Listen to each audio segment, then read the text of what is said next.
Senhoras e senhores, boa tarde.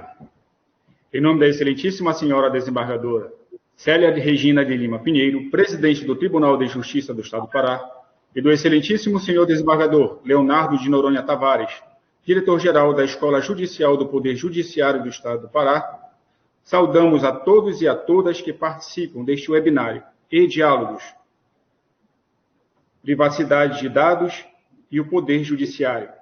Serão palestrantes a excelentíssima senhora desembargadora do Tribunal de Justiça de Santa Catarina, doutora Denise de Souza Luiz Frankowski, graduada em Direito pela Universidade Federal de Santa Catarina, especialização em Administração Pública e Sociedades pela Universidade do Estado de Santa Catarina, especialização em Direito Empresarial Econômico pela European University, mestrado em Ciências Jurídicas pela Universidade do Vale do Itajaí e mestrado em Relações Internacionais para o Mercosul pela Universidade do Sul de Santa Catarina.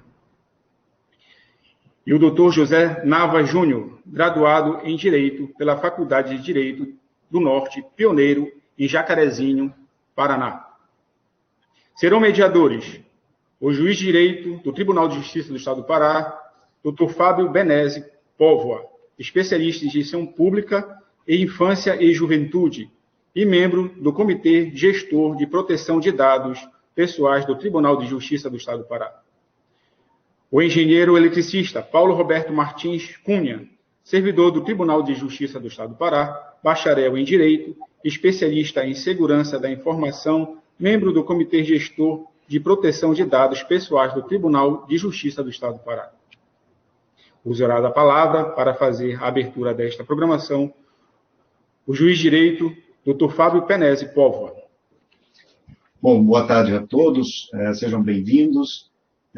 Fazer os agradecimentos aqui ao desembargador Leonardo, da nossa Escola Judicial, diretor da nossa Escola Judicial, que tem estimulado tanto esses debates fundamentais sobre proteção de dados, a privacidade, especialmente no âmbito em que nós temos, aí no momento em que nós temos a LGPD em vigor no Judiciário. Né? Agradecer também, eu sei que nos assiste, o desembargador Luiz Neto, que é o nosso coordenador do Comitê Gestor, né, da Proteção de Dados, e começar agradecendo, obviamente, a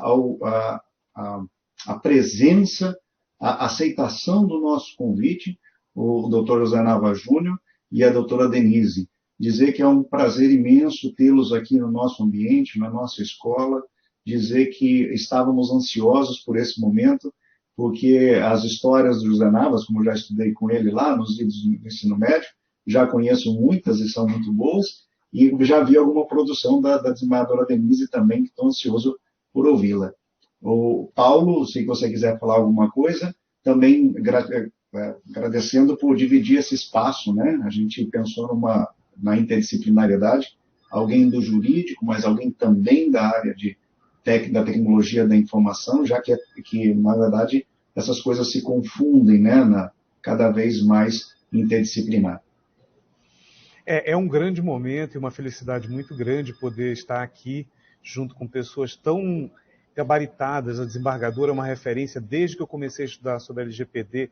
Ela tem sido uma pessoa em que eu tenho pautado meus estudos, então uma grande felicidade. Eu fico muito feliz em ver também o delegado José Navas, que tem uma trajetória muito semelhante à minha, né? Então, ele está lá nos anos 90, trabalhando com computação. Então, nós estamos num momento muito privilegiado de olhar, de um ponto de vista mais abstrato, a questão da proteção de dados, e vamos aproveitar o tempo para poder escutar essas pessoas hoje. Muito obrigado.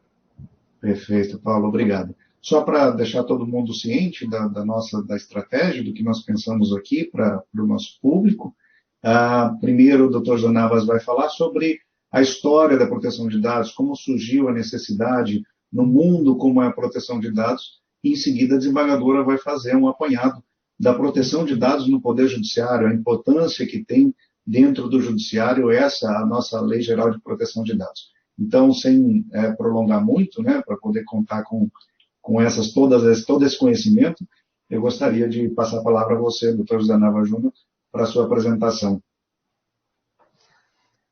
Obrigado, antes de mais nada, agradecimento imenso por essa oportunidade de estar com todos aqui. É uma honra, o convite foi de pronto aceito, embora eu tenha te alertado que eu ia falar mal da LGPD. Tá todo mundo falando bem, eu vou falar mal, tá? Eu não vou seguir o caminho, não. Tá? Quando eu vou falar mal de alguém ou de alguma coisa, eu vou contextualizar, eu vou dizer por que eu estou falando mal, tá? E é isso que eu vim fazer aqui. Claro, sem pegar no pé da nossa legislação, mas a gente precisa saber de onde veio e para onde vai, acima de tudo, e em que velocidade que ela está indo. Então, antes de mais nada, uma ótima tarde a todos, um ótimo evento, e eu gostaria de, sem delongas também, a gente voltar ao longínquo 1996, terceiro ano de faculdade de Direito. Estava lá, sentado nos bancos escolares, como eu gosto de chamar, e aí eu já era usuário de internet, do antigo, Paulo vai se lembrar, Rempac, internet via Embratel, né? Eu era usuário da internet via Embratel, você discava para o Rio de Janeiro, pagava pulso telefônico. Nós éramos felizes e não sabíamos, na nossa ingenuidade em relação aos dados, né? Os dados já estavam ali se consolidando e nós éramos felizes e não sabíamos. Em 96, então, surgiu uma ideia com então, o meu sócio à época, que era o meu colega de faculdade de Direito, de montar um provedor de internet. Esse projeto se consolidou e nós nos tornamos donos de provedor de internet, ao qual eu fui empreendedor até 2001, quando me desfiz do provedor de internet e ingressei na Polícia Federal como delegado de Polícia Federal. Mas foram tempos muito interessantes. Mal sabíamos nós que na mesma data em que nós estávamos montando o provedor de internet, ao qual o meu grande amigo Dr. Fábio Povo, que aqui está, era o meu usuário, foi meu cliente no provedor de internet, mal sabíamos que já gestava-se na Europa a GDPR. A GDPR tem 25 anos. Exatamente. Ela nasce junto com o provedor de internet que nós começamos naquela onda de provedores de internet. Claro, nós éramos ingênuos e felizes na nossa ingenuidade e ignorância em relação aos dados. Mas na Europa, em alguns locais mais avançados, mais adiantados na comercialização de acesso à internet, na internet comercial, já se pensava em proteção de dados. E por que, antes de a gente começar para valer, por que é tão importante falar em proteção de dados? Vamos olhar pelo lado mercantilista. Quanto você vale? Quanto seu dado vale na internet? R$ 2.500. É a última cotação. Tá?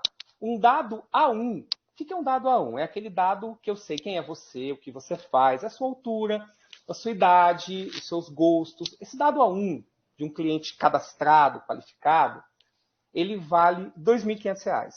Foi vendido um provedor de internet agora, no estado de Santa Catarina, no glorioso estado, delicioso estado de Santa Catarina, da desembargadora Denise, em que foi negociado por R$ 40 milhões a carteira de clientes. Nenhuma estrutura. R$ 40 milhões a carteira de clientes. A R$ 2.500 cada cliente.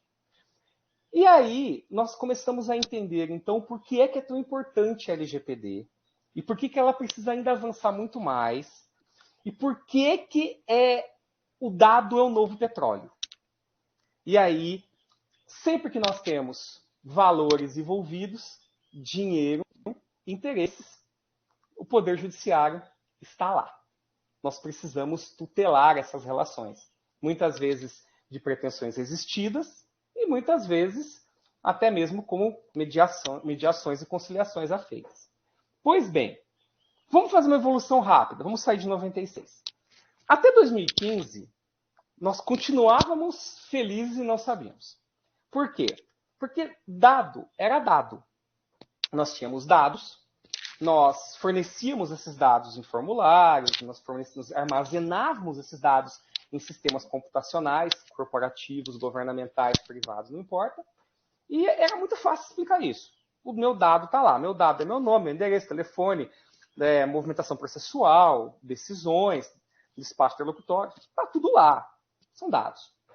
Aí, em 2015, eu fui para Londres com essa pessoa que está aí, Dr. Fábio. 3 dias antes do lançamento de um vestível que mudou a forma como a gente interage com os dados. Era um relógio de uma grande fabricante, um smartwatch, e nós tivemos a prazer, a honra, a oportunidade de termos um early access desse relógio. Nós testamos, temos fotos, colocamos no braço, ali não podia comprar ainda. Né? O Fábio ficou louco, queria sair com o relógio dali já. E ali me acendeu uma luzinha amarela, que é o seguinte: a partir daquele momento, eu não precisava mais formalizar e fornecer meus dados. Com os vestíveis, eles seriam tomados de nós sob um consentimento genérico. E nós não sabemos quais são exatamente os dados que são obtidos de nós por esses vestíveis. Tá? Smartwatches, futuramente óculos de realidade virtual. O nosso fone, para quem já observou no seu celular o aplicativo de saúde, ele obtém dados de saúde audiométrica do seu ouvido, para saber se você está ouvindo muito alto, compensando o ruído da rua, então você pode estar com algum problema. Esse dado está lá no seu telefone. O seu fone captura dados seus biométricos. E aí, nós temos a LGPD. Ela começa a ser gestada nessa fase. E aí eu vou começar a falar mal dela, eu disse que eu ia falar mal. Ela nasce com uma grande norma penal em branco, e aí quando eu falo isso todo mundo arrepia, olha pra minha cara assim e fala: meu Deus, você está legislando. Calma, eu vou explicar. Ela nasce como uma grande norma penal em branco, a verdade é essa, cheio de conceitos vagos, tentando definir um informatiquês feito por quem não é da área. Ok? Vamos lá. E com isso, ela nasce olhando para trás. LGPD é atualizadíssima até 2015. Perfeitamente atualizadíssima. E ela é ingênua. Por quê? Ela tenta jurisdicionar o planeta Terra, literalmente. De forma leiga seria isso. Enquanto que a GDPR é muito mais concisa e delimitada geograficamente, e com isso ela se torna muito eficaz e muito eficiente, a LGPD ela acredita que ela tem uma jurisdição internacional. Ela só acredita, porque na prática o mundo é bem diferente. E ela não diz como é que ela realmente vai fazer para que o dado seja alcançado em outros países. Temos instrumentos aí, rogatória, temos vários instrumentos, mas na prática ela ainda fica devendo alguma regulamentação instrumental, de conteúdo, processual. Pronto, é uma norma penal em branco gigantesca. Mas vamos continuar. Aí, onde que ela esbarra? Ela esbarra a partir de 2015. Em 2015, a gente entra em voga um negocinho que sempre existiu, mas pouco se falava. E é um cara, na verdade em 2013, que falou sobre isso e todo mundo ficou louco. Chegou a ser o termo mais pesquisado na internet na época. Metadado. O que é o metadado? Eu olhei LGPD, eu olhei algumas vezes e eu não encontrei a palavra metadado nela. É ignorado o metadado. É como se não existisse o metadado na LGPD. Ela não enfrenta o metadado. Ao contrário do seu regulamento inspirador de norma hierárquica inferior, porque é um regulamento que é a GDPR, que enfrenta o metadado. Vamos piorar? Ela fala, o máximo que ela se arrisca a falar é dados sensíveis.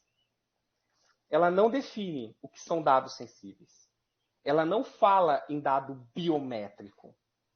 Enquanto que a GDPR tem capítulos inteiros definindo o uso de dados biométricos. Qual a relevância disso? A relevância é a seguinte. O Dr. Fábio, que está aqui, enlouqueceu com aquele relógio. E aí, ele me fez parar. Nos Estados Unidos, na viagem seguinte, ele me fez parar na estrada para comprar numa loja de departamentos o relógio. E a gente perdeu, ficou por tempo parado na estrada, porque ele tinha que ativar o relógio dele naquele momento. Senão ele tinha um treco ali. Muito bem. A partir daquele momento, a gente tem o quê? O metadado se disseminando, né, nas nossas vidas. E um cara, um pouquinho antes, chamado Edward Snowden, falou muito sobre metadados. Muito sobre metadados. A gente não sabia exatamente o que era. LGPD, como nasce olhando para trás, ela não fala em metadados. E aí, qual a importância? Quando o Dr. Fábio estava ali, colocou aquele relógio no pulso, naquela loja de apartamentos, no meio do nada, em lugar nenhum, eu tenho a foto, eu parado esperando o relógio dele ser ativado, o que aconteceu? Ele começa a fornecer, por meio de uma autorização genérica que ele deu lá, o I agree, os metadados dele. Olha, o fabricante diz, eu não vou vincular o dado a você, para fins estatísticos, tem privacidade, o dado é armazenado localmente, não se preocupe. Bom, esse fabricante, por um acaso, ele não tem nenhum servidor no Brasil. Já aviso vocês já que não há data center, ele não armazena dados no Brasil. Ok? Ponto. Isso é fato. Não existe, ele não faz o colocation, não tem cage, não tem contratação de espaço em nuvem, nada. Portanto, quando o coração do Dr. Fábio palpita mais forte ali, ou ele está suando, ou ele está andando de bike lá e está quase morrendo no meio do mato, essa informação está sendo armazenada pelo relógio dele e indo para um servidor fora do país. E, mas são metadados. Eu não estou associando. Muito bem. LGPD é absolutamente cega em relação a essa informação. Mas são dados sensíveis. Podemos dizer que são dados sensíveis. Mas vamos complicar um pouquinho mais a história. Suponhamos que vai fazer um seguro de saúde. E a empresa seguradora diz assim, olha, eu cruzei seus metadados e eu acho que o seu seguro vai ficar um pouco mais alto, porque quando você pedala um pouco mais forte, seu relógio pegou ali uma arritmia, né, sua respiração se altera, etc., o seu seguro vai ser mais alto. Poxa, mas eu não autorizei você acessar esse dado. Não, mas a minha subsidiária de Big Data, que fica em outro país, ela lá tem acesso aos dados porque eles ficam em outro país. E eu peguei os seus dados. Meu Deus, eu vou acionar a LGPD e os meus dados foram sazonalizados sem minha autorização. Não foram seus dados, foram seus metadados. Seus metadados. Eles foram sazonalizados de forma apócrifa, mas depois, utilizando algoritmos de IA, eles foram associados a você. Então vem aquela primeira pergunta. Se eu pego um metadado, o que é um metadado? Metadado é um dado apócrifo. A rigor, é um dado de propriedade de um dado consistente, ou é um dado apócrifo para fins estatísticos. Exemplo prático de um metadado. Eu faço uma foto. E aí, dentro da foto, tem a geolocalização. Aquilo é só um metadado. Eu posso só pegar a geolocalização para fins estatísticos e falar onde as pessoas estão batendo mais foto. Essa informação veio do metadado. Mas eu não sei quem tirou a foto. Num primeiro momento. Mas se eu aplicar os algoritmos certos, eu consigo reconstruir e chegar à pessoa que fez a foto.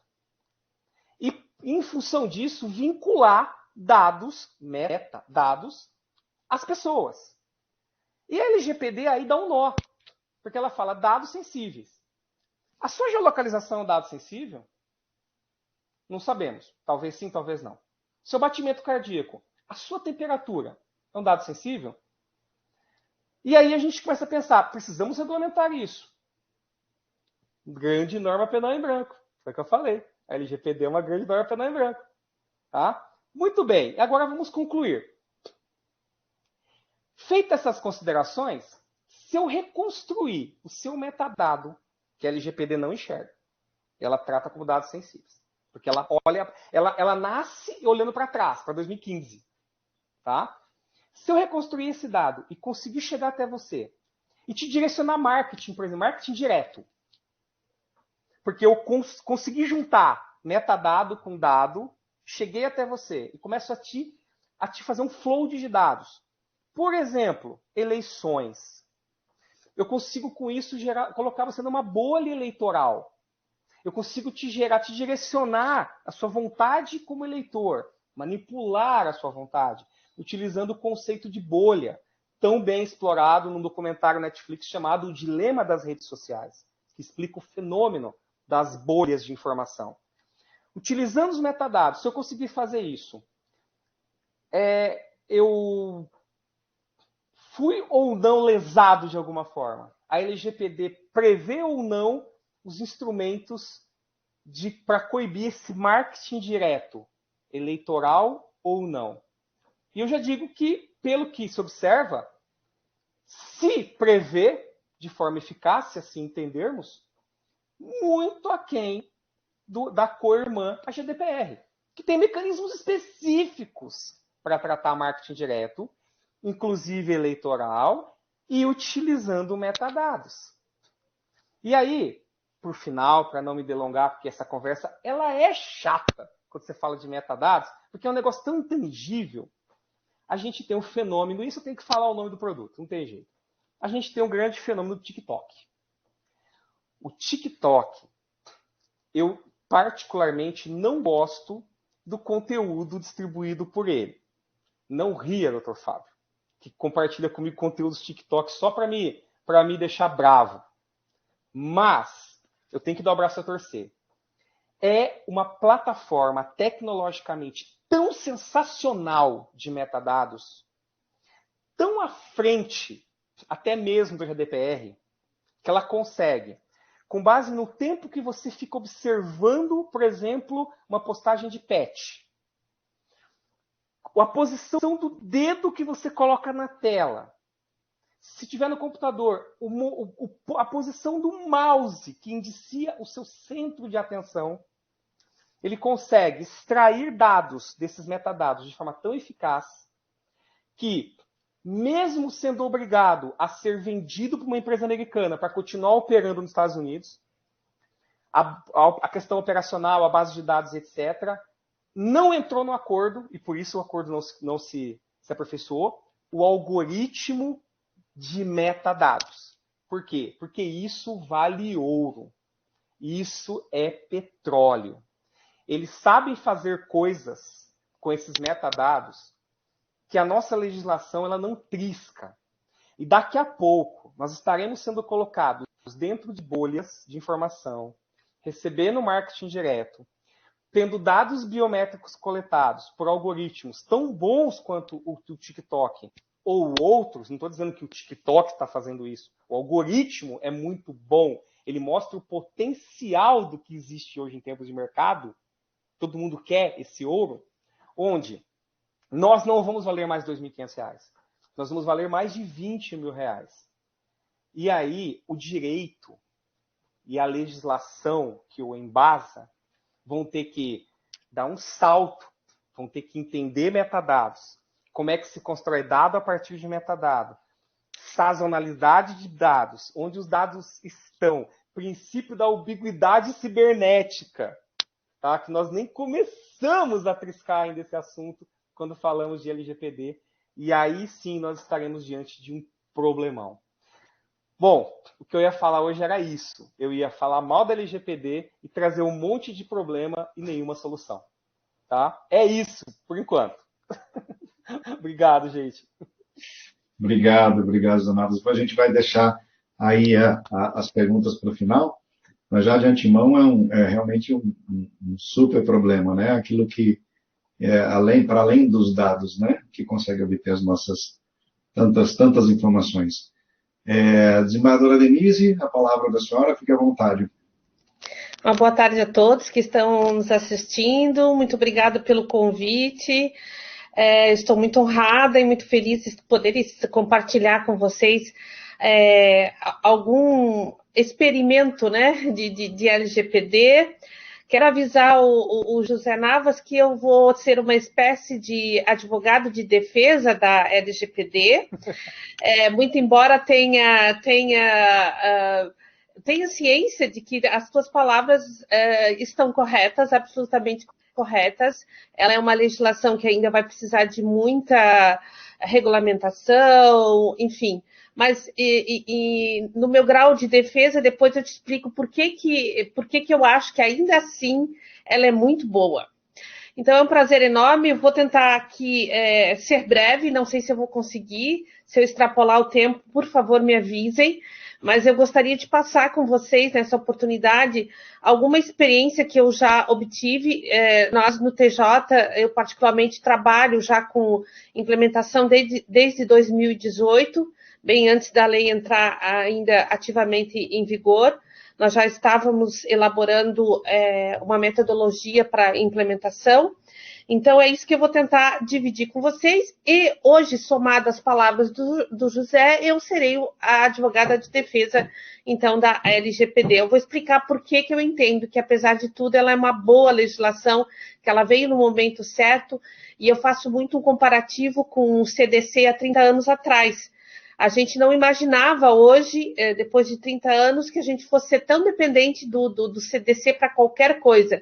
E eu acredito muito que daqui a 30 anos a gente vai ser assim também com o LGPD. A gente vai encontrar a lei em cada balcão, de cada quitanda, de cada supermercado, vai ter o Código Consumidor e a LGPD. Bom, mas vamos iniciar a minha fala dizendo para vocês que a implementação, a lei, eu acredito nela, ela é uma lei que tem muitos recortes, muitas lacunas, mas eu acredito muito no potencial que ela tem de transformação cultural. É o que eu mais falo na minha sensibilização. Nós somos aqui de um continente latino-americano, somos educados e formados numa cultura de liberdade de expressão, ao contrário lá da Europa, que já há décadas já vem falando de proteção de dados, muito antes da diretiva, né, regulamento 108, quer dizer, um arcabouço jurídico já todo formado, desde o pós-guerra, a gente lá já se preocupa-se com proteção de dados e privacidade.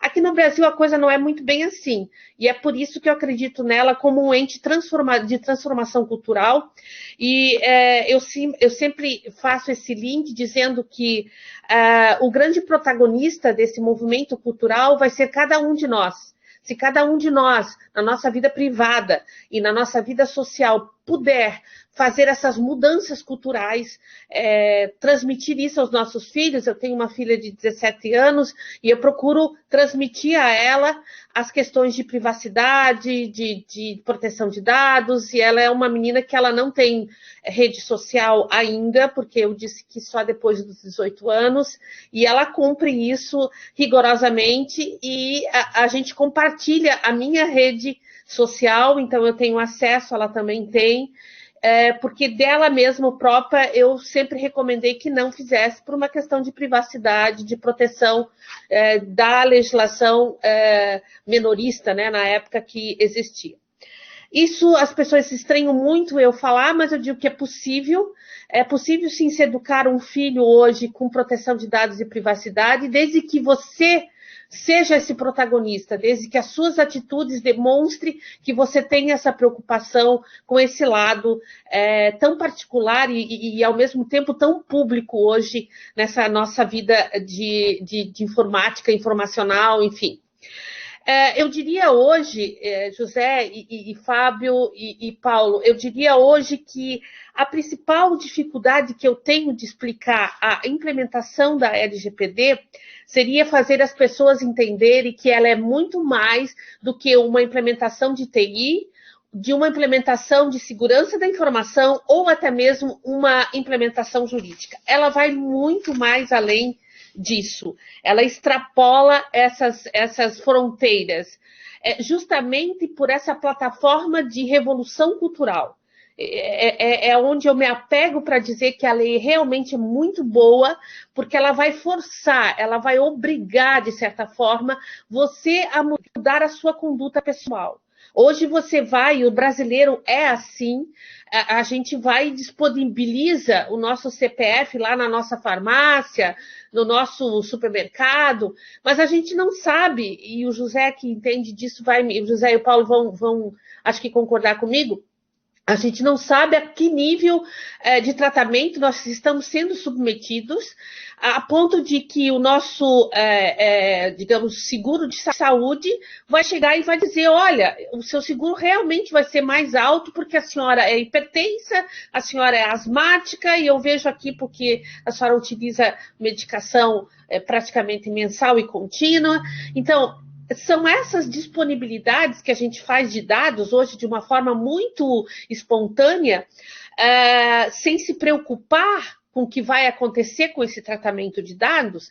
Eu acho que a nossa grande missão será evangelizar as pessoas e explicar o porquê que isso não deve acontecer tão espontaneamente assim, porque em troca de um mísero desconto ou em troca de alguma benesse que a loja ou a farmácia vem nos dar. Então, é isso que a gente vai tentar tratar hoje aqui, mas, claro, voltando-se para a área jurídica, voltando-se para a área do Tribunal de Justiça, e tudo que eu falar aqui hoje, os senhores podem ter certeza que já foi implementado no Tribunal de Justiça com muita dificuldade, porque nós não tínhamos parâmetro nenhum em 2018, ninguém falava assim na lei dentro de tribunais de justiça.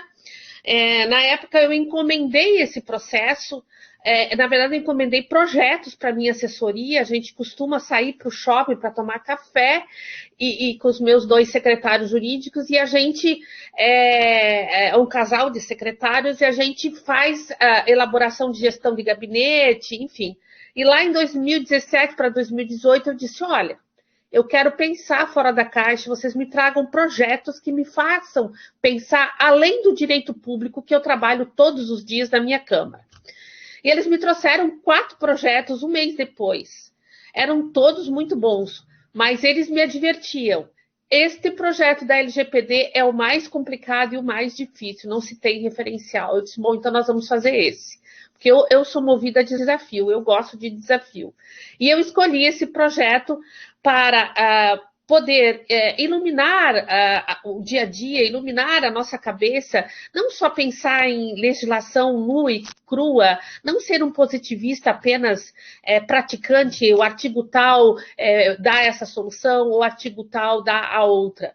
E eu optei, então, por essa LGPD e por esse projeto, e eu tive a sorte de ter pessoas, de me cercar de pessoas que também queriam aprender a isso, e a gente foi andando, que nem neném, a gente começou engatinhando, hoje eu posso dizer que a gente já está subindo escada sozinho, mas com muita dificuldade ainda.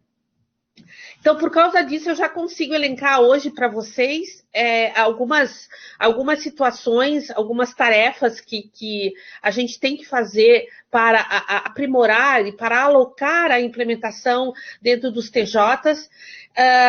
Eu tive a oportunidade de trabalhar e ainda trabalho em 2 grupos do CNJ. O primeiro é de implementação nos tribunais do país e o segundo a implementação nos cartórios extrajudiciais.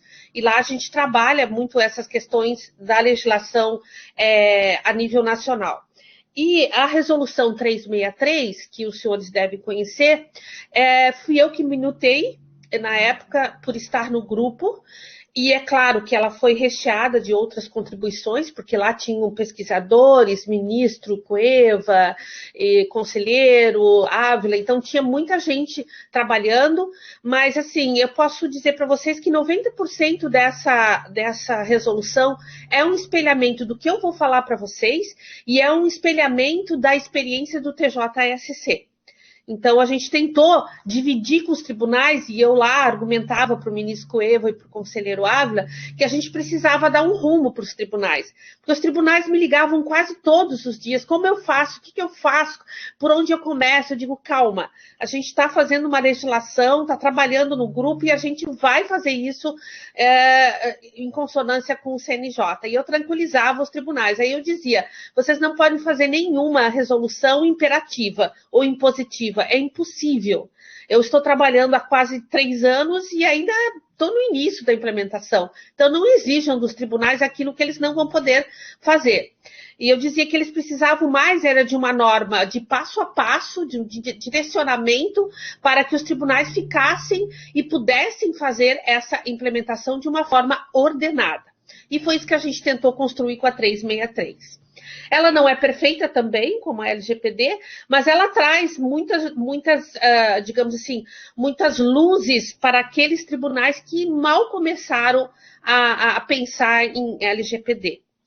Então, a primeira tarefa que eu diria que nós devemos ter para começar é ter um pequeno grupo que quer pensar sobre a lei.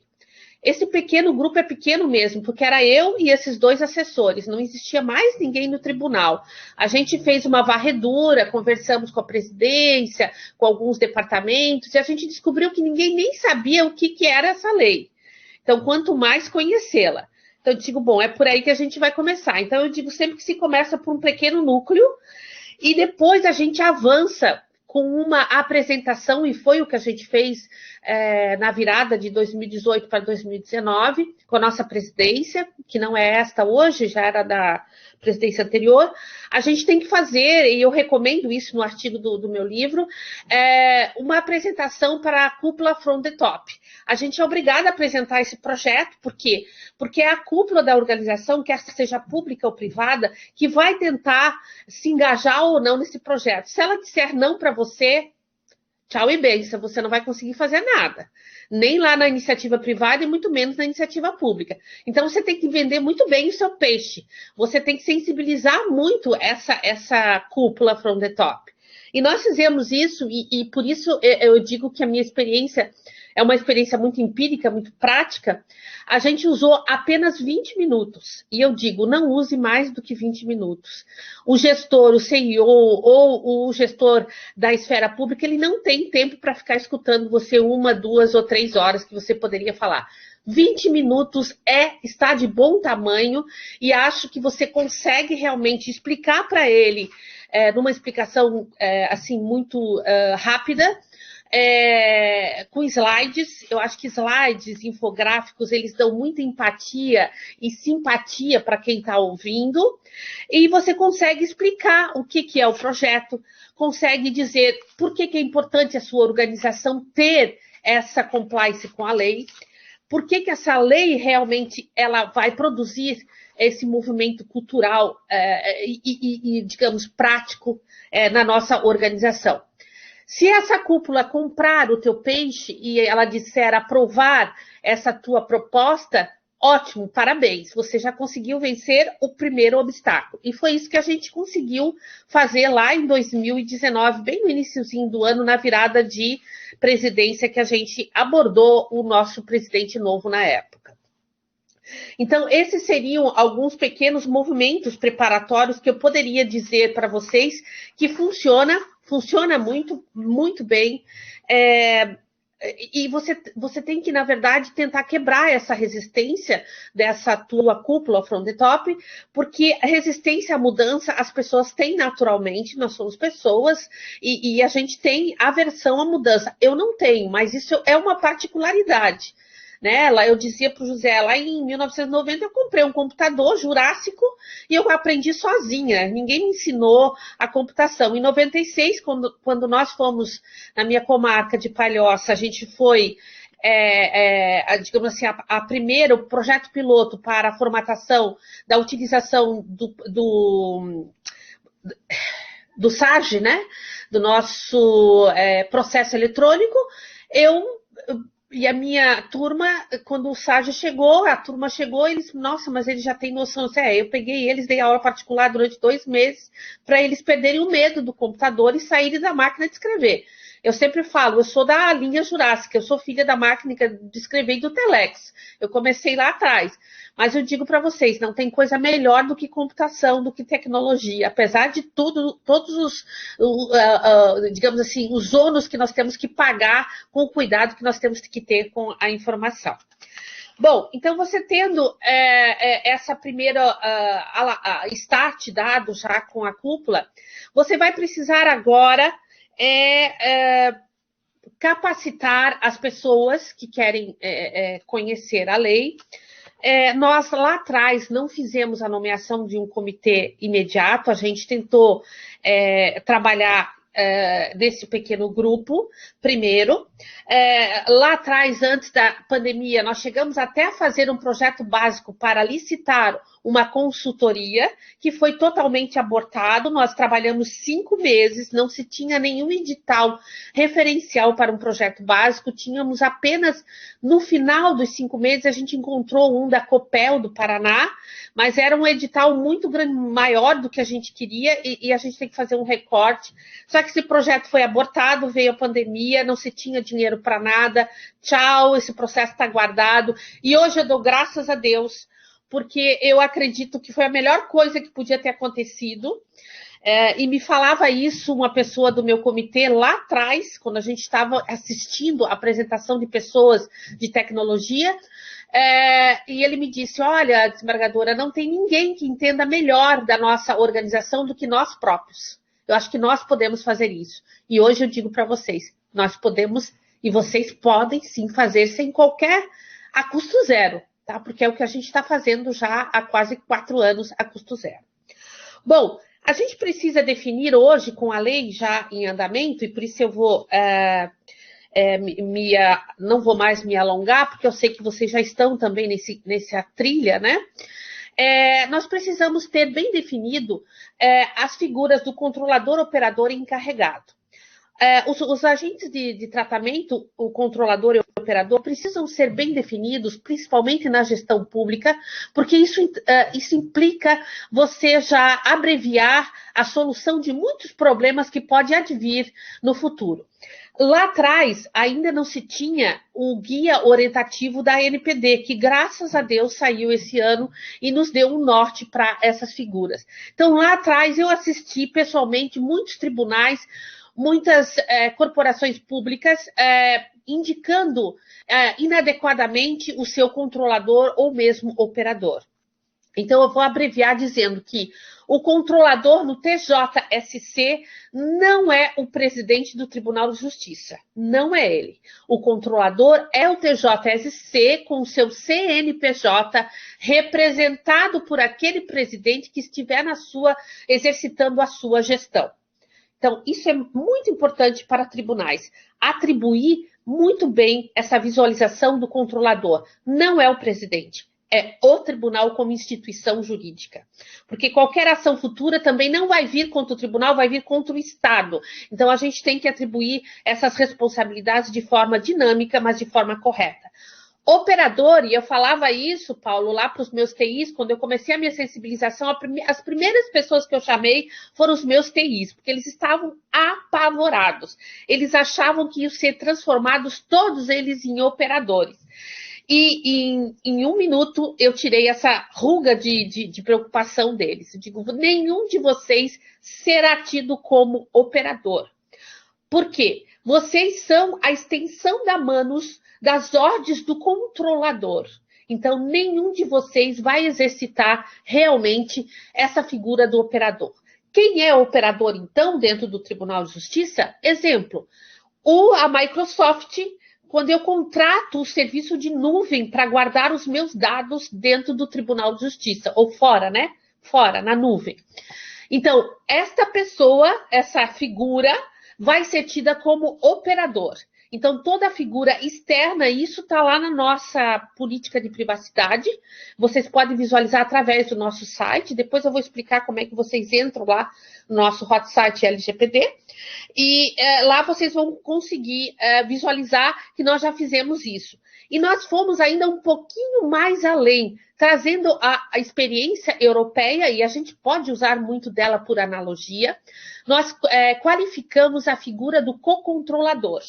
Porque a gente verificou já lá atrás que essa figura vai, em muitos contratos que o tribunal vai fazer, vai exercitar a figura também de uma parceria com um co-controlador. Então, nós já temos na nossa política de privacidade esse co-controlador bem dimensionado, e a gente explica quem é, quem deve ser, e para que as pessoas externamente também conheçam essa nossa aderência. E isso foi feito tanto na nossa política do site, quanto na nossa política institucional de proteção de dados e privacidade. Você tendo, então, esse guideline de figuras importantes bem dimensionado, você pode, então, vir a nomear o encarregado. Eu fui nomeada nessa função final de 2019, início de 2020, falava aqui nos bastidores que muitas pessoas diziam para mim que iam me dar os parabéns, mas ao mesmo tempo iam me dar os pêsames. E hoje eu concordo com essa afirmativa. Não é nada fácil ser o encarregado, e é isso que eu vou tentar passar para vocês. Mas, ao mesmo tempo, é muito instigante, muito desafiante e muito provocante, porque você tem que penetrar na organização e isso não é fácil, porque você vai encontrar obstáculos. A estrada não é de asfalto, a estrada é de chão batido com muito pedregulho, que você tem que quebrar todos os dias. Mas é apaixonante. Hoje eu posso dizer que é apaixonante apesar de tudo. Bom, o encarregado ele tem que ter apenas um cuidado quando você for nomear o teu encarregado. Eu acho que o TJ aí do Pará vai fazer isso logo em breve. Não tenham pressa, tá? Nós não nomeamos logo em seguida o encarregado. A gente ficou trabalhando, ficou se organizando e depois é que a gente nomeou o encarregado. No caso, eu, né, personifico essa função. Aqui explicando, encarregado não é cargo ainda no Brasil, é uma função. Mas ele deveria ser um cargo, certo? E a doutora Núria Lopes fala num artigo muito bom, depois eu posso passar para vocês, ela fala da natureza privada, então ela fala lá de cargo, porque na natureza privada o cargo realmente existe, com uma função remuneratória, coisa que não acontece no serviço público. E eu explicava para ela isso, eu digo, olha, puxa uma nota de rodapé no teu artigo e explica que o encarregado no poder público não é assim. É só uma função que não tem remuneração, eu não ganho, nem eu, nem meu grupo inteiro aqui não ganha nenhum centavo para fazer o trabalho que a gente está fazendo. Nenhuma gratificação, nenhum bônus, nada. O cuidado que se deve ter com o encarregado, apenas, eu digo a vocês, e isso foi me questionado na época quando eu fui nomeada, é a questão do conflito de interesses. Há um julgamento da Bélgica do ano passado, de abril do ano passado, que discute isso na natureza privada, sobre o conflito de interesses do encarregado. Por ele ser uma função de independência, ter uma função de independência, entre aspas, depois eu explico por que as aspas. A gente não pode ter, por exemplo, um encarregado que lide diretamente com o tratamento de dados, que seja o diretor da TI. A gente não pode ter isso, porque isso vai dar conflito de interesse. Então, quando for nomear o encarregado, tenham esta visão de não ter conflito de interesses. É melhor um juiz ou desembargador ou um servidor. Olha, se vocês me perguntassem isso hoje, eu teria uma resposta um pouco dura para dar para vocês. E um pouco, talvez, não de vaidade, porque eu não tenho nenhuma. Mas hoje eu nomearia um desembargador, porque ele tem mais facilidade de penetrar dentro da cúpula do tribunal. Só por isso. Por mais nada, eu nomearia tranquilamente um servidor ou mesmo um juiz de primeira instância, mas eu vejo que isso ajuda muito eu ter essa vinheta na frente, né, isso ajuda, colabora para que eu possa conversar com a cúpula. Eu falo meio que de igual para igual com um colega que está lá como assessor da presidência, como assessor da corregedoria. Só por esse aspecto eu faço essa mini recomendação, mas não a sigo se não quiser, isso não é lei, tá? Isso é apenas uma recomendação. Muito bem. Agora, nós temos essas figuras já devidamente definidas. Qual é a estrutura mínima que nós temos que ter para começar a implementar, para pensar em começar a implementar, não é nem ainda implementar, tá? Não falem em mapeamento de dados, tá? As pessoas ficam muito ansiosas, eu quero mapear dados, Gente, calma. Nós estamos há 4 anos lidando com a LGPD e somente agora eu terminei o meu mapeamento de processos de tratamento macro de dados pessoais triviais, de dados pessoais sensíveis. Então, não comecem pelo mapeamento. Isso é inadequado, vai atrapalhar vocês. Comecem se organizando. E qual é essa estrutura mínima que o tribunal tem que ter? Um comitê gestor está lá na 363. Não façam comitês muito grandes, o nosso comitê tem 7 pessoas, comigo como coordenadora, porque coincidiu, primeiro eu fui nomeada coordenadora do comitê, depois virei também encarregada. não vou mais acumular essas duas funções. É muito trabalho, é muito complicado. Tá? Então, daqui para frente, na próxima gestão, não sei se eu fico ou não fico, mas se eu ficar, eu vou escolher uma delas e provavelmente a do encarregado, porque eu gosto mais, porque é para pôr a mão na massa. Então, forme um pequeno comitê de 7, 8 pessoas, se baseie no porte do tribunal de vocês. O nosso porte é de acordo com a tabela do CNJ. Ó, tá me avisando que faltam 4 minutos, mas eu digo que ainda falta muita coisinha para eu falar, tá? Então, me perdoe. Vou extrapolar os meus 20 minutos.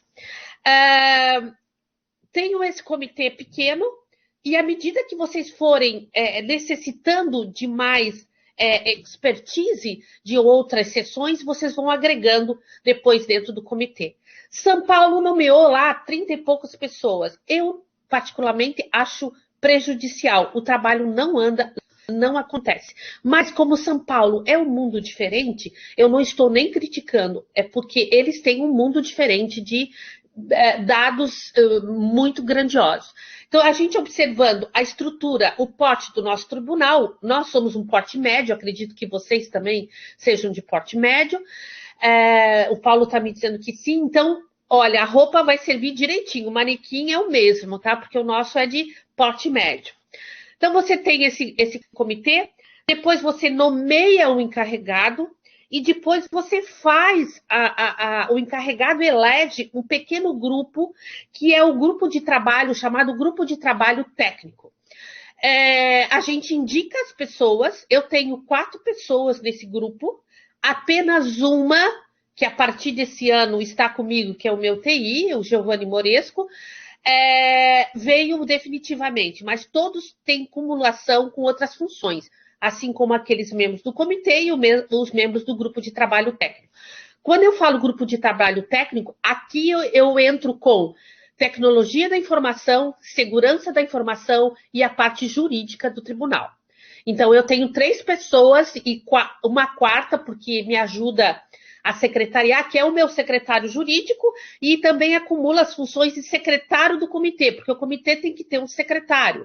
O comitê precisa lavrar atas, quer seja presencial ou quer seja digitalizada, tem que fazer atas, tem que aprovar as atas, ele é um órgão consultivo, tudo que o grupo de trabalho fizer com a encarregada vai passar por homologação do comitê e depois sobre referendo final para o representante do controlador, que é a presidência do tribunal. Então, isso funciona mais ou menos assim. A lei não diz, não obriga nós a fazermos comitê.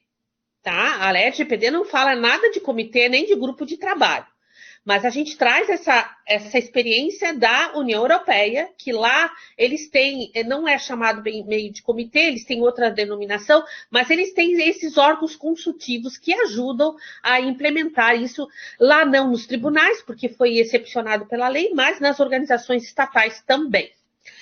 Então não é uma obrigatoriedade. Agora, ele passou a ser de acordo com a 363, porque a resolução do CNJ já diz que o tribunal tem que ter essa mini estrutura para trabalhar a implementação.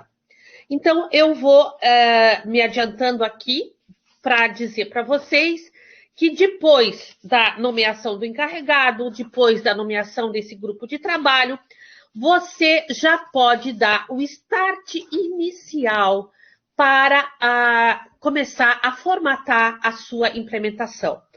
Como se começa isso? Se começa fazendo um plano de ação, ou o que se chama o nosso roadmap. Ele é um documento, na minha obra lá, do artigo, tem lá um modelo que vocês copiem, melhorem, critiquem, façam o que vocês quiserem com aquele modelo, foi colocado justamente para vocês produzirem um documento próprio para cada organização. Então, o grupo de trabalho e o encarregado vai fazer o roadmap de tarefas. E nosso roadmap foi dividido em fases e frentes. Nós dividimos essas fases numa fase de preparação, uma fase de implementação e uma fase de gerenciamento. essas 3 fases nós subdividimos numa fase jurídica, numa frente jurídica e administrativa e uma frente de tecnologia e segurança da informação. É assim que o nosso roadmap, o nosso mapa, a nossa bússola, porque o roadmap não nada mais é do que a bússola da implementação, está formatado. O roadmap também, na resolução 363, o CNJ disse que ia criar um modelo. A gente está tentando começar a trabalhar isso com o conselheiro Bandeira agora. Por isso eu advirto, não esperem modelo do CNJ. Façam o seu próprio modelo. Já. Comecem fazendo já o próprio modelo. Não espere, porque vai demorar. Vai demorar. O CNJ não vai sair assim tão rapidamente. Nesse roadmap, você vai traçar todas as suas tarefas. E ele não é um documento estanque, ele é um documento que ele vai ser remodelado a cada check de tarefas que você for fazendo, você vai aglutinando outras tarefas. Só para terem uma ideia, nós já estamos na 4ª versão do nosso roadmap, porque a gente está sempre modificando e deixando lá o que foi realizado, mas também deixando as novas tarefas a serem implementadas.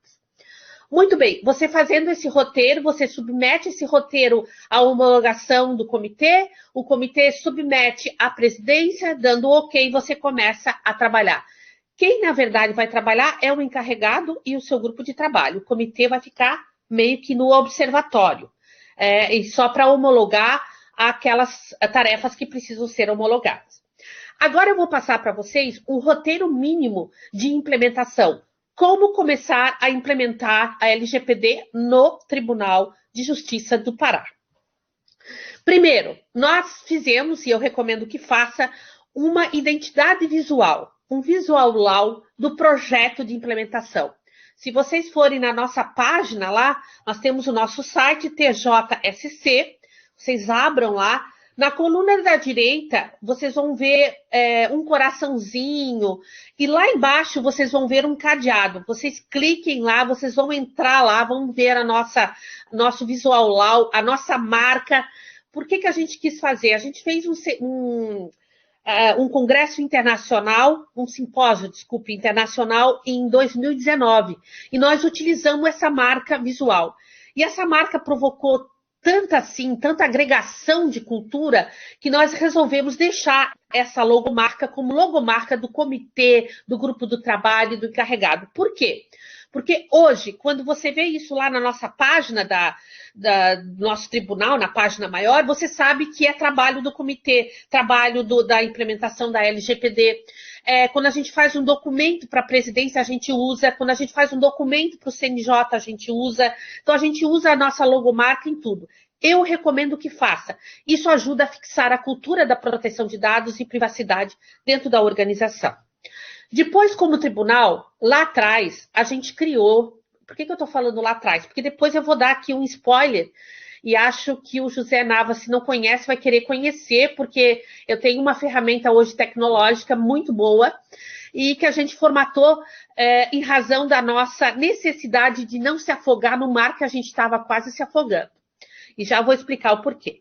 Mas lá atrás, a gente construiu um formulário para a recepção das requisições ou reclamações da pessoa do titular. Qualquer organização vai ter que criar um canal. Isso é obrigatório pela LGPD e é lá também no GDPR. Bom, a gente fez então um formulário. Esse formulário tem lá no meu artigo do livro.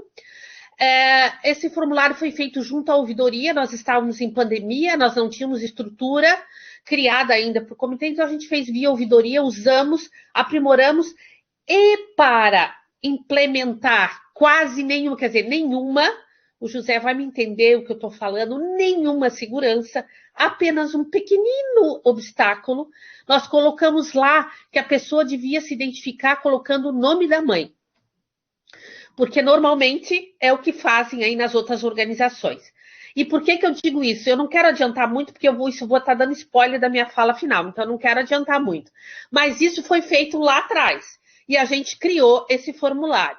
E além disso, a gente desenhou 4 fluxos para esse formulário passear dentro da organização. Um fluxo que entra pelo e-mail do encarregado, entra via telefônica e a gente pede para fazer via e-mail. Lá no meu livro também, no meu artigo, tem esses 4 fluxos. Um fluxo também para os órgãos regulatórios, CNJ e a NPD agora, né, já em plena atividade.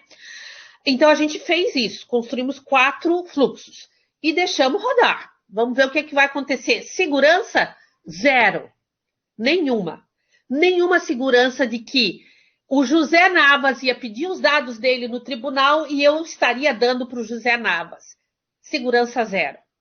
Então, se preocupem com a certificação da pessoa, do titular do dado.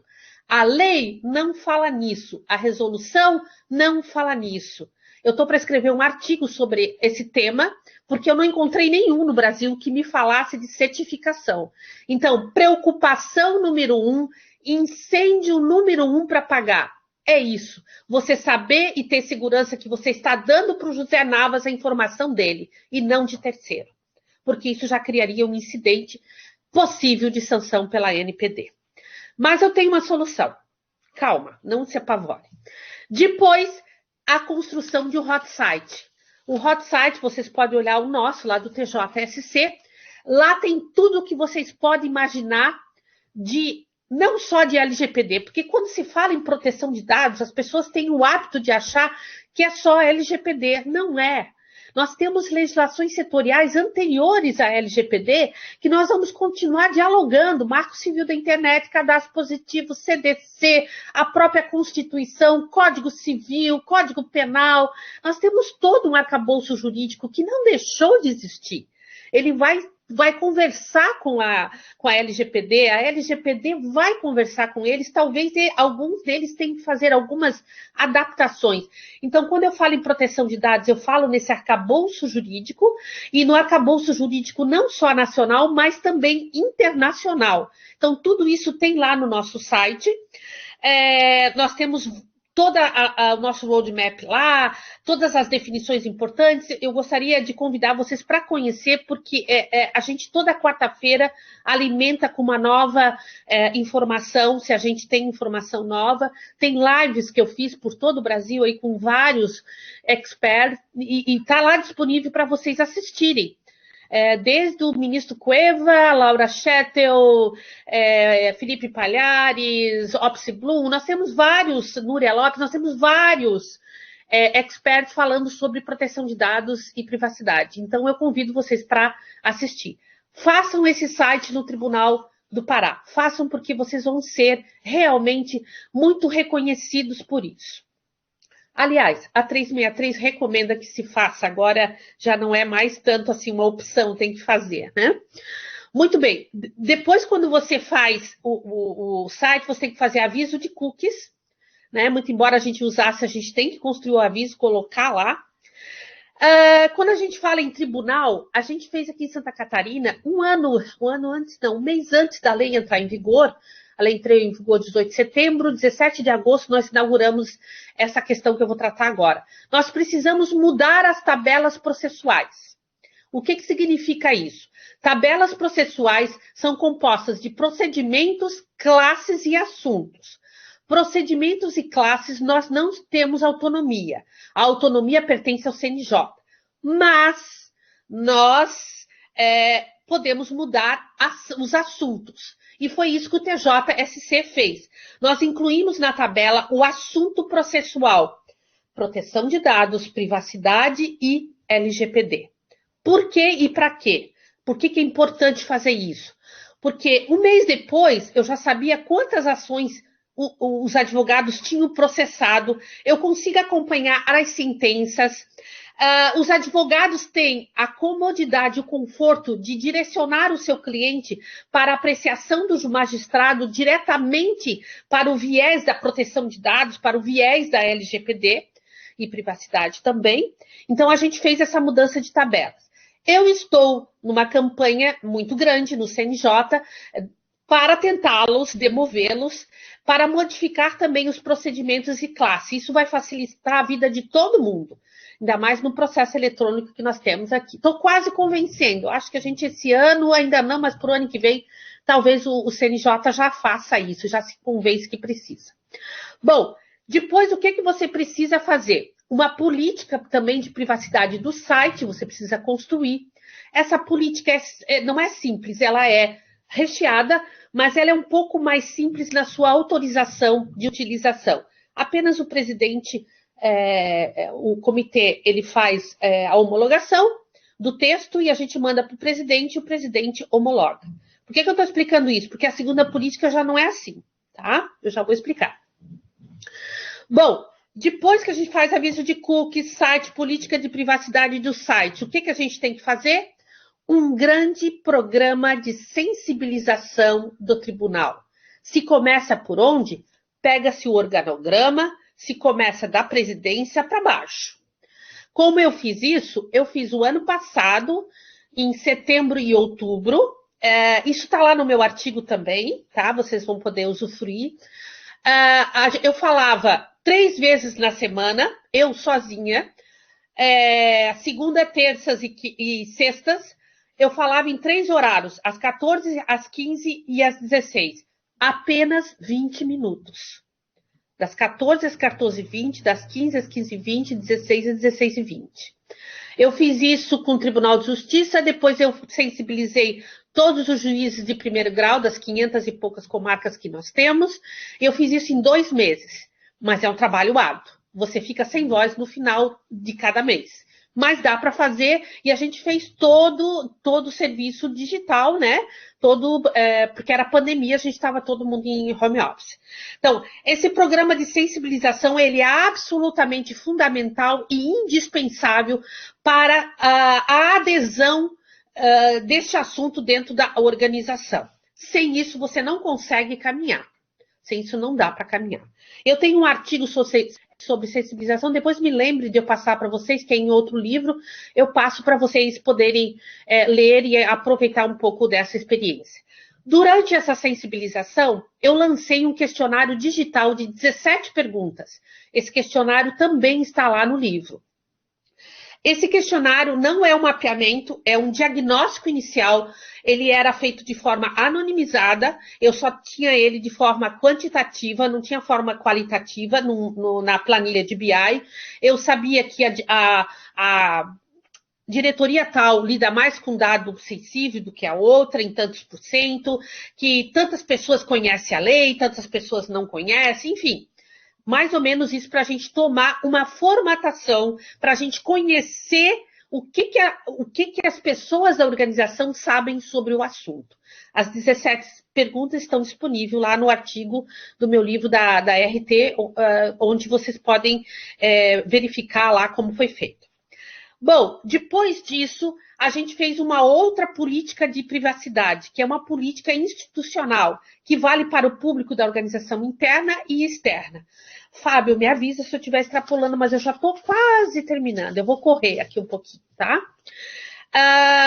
Essa política de privacidade e proteção de dados, ela já não pode mais só simplesmente ser homologada pelo comitê. Não.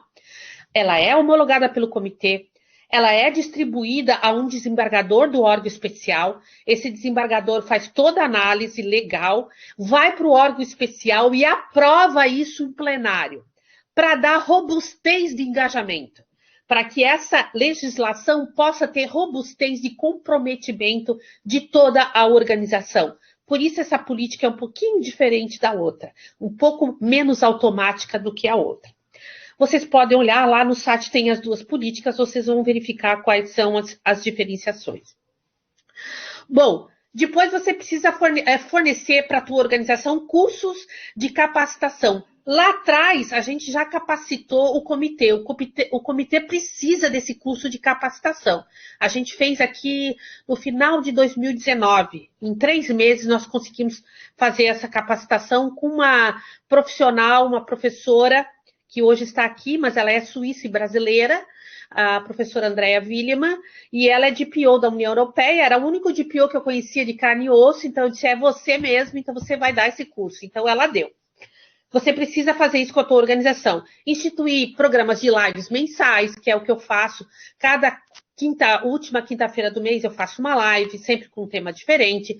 Eu faço curso na Academia Judicial, eu vou iniciar agora a 3ª turma, só para vocês terem uma ideia disso, esse curso é de graça, vocês podem participar, tem vagas para externo e interno, agora já fechou da 3ª turma, mas para a 4ª turma ano que vem vai abrir também externamente. Só para vocês terem uma ideia, eu abri a 3ª turma com 150 pessoas, 112 pessoas são da organização interna do tribunal e o restante é externo, de outros tribunais. Então, para você ver que 100 pessoas, mesmo na 3ª turma, estão interessadas em saber um pouco mais. E eu faço uma grade de 36 horas a aula, trazendo as personalidades do Brasil para falar sobre esse tema. É muito interessante, eu posso passar esse viés para vocês, essa grade para vocês aplicarem aí. Bom, agora correndo um pouquinho para não demorar muito. Depois, o que é preciso fazer? Reformulação nos termos contratuais, fazer cláusulas especiais nos contratos que estão em andamento naqueles futuros para abrigar a proteção de dados, para abrigar o que diz a legislação da LGPD. Depois é preciso construir uma matriz de mapeamento que vai traçar todos os processos macros de tratamento de dados triviais e de dados pessoais sensíveis. Essa matriz de mapeamento não é um documento fácil de construir. Eu levei quase 5 meses, fiz muito curso na iniciativa privada para poder aprender como é que a iniciativa privada fazia para poder fazer na iniciativa pública. E é isso que vai fazer, esse é o coração da implementação, o mapeamento. Mas não tenho pressa de fazer isso. A gente começou a fazer isso no mês, acho que de junho, julho, se não me falha a memória, e agora que nós terminamos, nós passamos todo o tribunal também, o organograma, eu fazia também conferências com eles, passava a matriz, a nossa matriz é composta de 21 perguntas, essa matriz não está no livro, vai estar na 2ª tiragem, ela é uma matriz interativa, você aplica o mouse e aí você vai descobrindo os conceitos e vai respondendo as perguntas, ela roda em todo o tribunal igualitariamente, muito embora ela tenha uma coluna de observação para o teu departamento, se você tiver alguma coisa para acrescentar. Então, tem que fazer essa matriz de mapeamento. Não é uma matriz fácil, não existia nenhum tribunal que tinha feito, nenhuma organização pública que tinha feito, nós inventamos a nossa. Então, agora, vocês não precisam inventar a roda está feita, vocês aperfeiçoem essa roda, depois eu posso dar esse material para vocês. Depois vocês precisam fazer análise de vulnerabilidade de riscos. Isso é bem técnico, lá o José vai estar entendendo tudo que eu estou falando. Catalogar e avaliar todos os sistemas tecnológicos e bancos de dados onde rodam dados pessoais e dados pessoais sensíveis dentro da organização. Verificando se as ferramentas estão adequadas, se elas precisam ser atualizadas ou não. Temos que avaliar a segurança e a integração de sistema da organização também. Temos que aplicar os princípios do Privacy by Design e do Privacy by Default, que nada mais são que é o uso da privacidade desde a sua concepção. Exemplo, a sentença do juiz ou o acordo do desembargador, desde o momento que ele sai, que ele é composto dentro do computador lá da nossa assessoria, até o momento em que ele vai ser publicizado para o público externo. Ele tem que estar nesse caminho todo em compliance com a LGPD. E a privacidade por padrão é o uso de privacidade por padrão, que isso tem os princípios todos que tem que ser estudados com mais... Eu não vou poder aqui hoje falar deles para vocês. Depois vocês têm que analisar e documentar todas as hipóteses de compartilhamento de dados e de dados pessoais sensíveis que transitam pelo sistema da organização. É preciso também estar em conformidade com os órgãos regulatórios, ou seja, CNJ e ANPD. E aí, minha gente, vocês podem observar que o caminho é árduo. E aí a gente encontra um monte de dificuldades. Quando a gente termina o mapeamento, a gente diz, Meu Deus, temos 2 bombas em cima e não sabíamos. É bem assim, não se assustem. Mas dá tempo depois de consertar. E por último, eu diria aqui, eu recomendo, o nosso ainda não está pronto, a gente está em construção, mas eu recomendo que os tribunais, principalmente os tribunais e as organizações públicas com banco de dados gigantescos, constituam um comitê à parte que se chamaria um comitê de gerenciamento de crise cibernética. Por quê? Porque você precisa formatar a crise antes de que ela exista, para você saber a quem você notifica se tem um incidente, a quem vai se dirigir à imprensa, quem vai notificar os titulares envolvidos, quem vai notificar, claro, o encarregado junto para notificar os órgãos regulatórios, mas esse comitê ele é muito importante para traçar todo o fluxo dessa informação em crise antes de que ela exista. Então já deu para perceber que esse caminho não é nada fácil e longo. Aqui um spoiler muito rapidamente para vocês.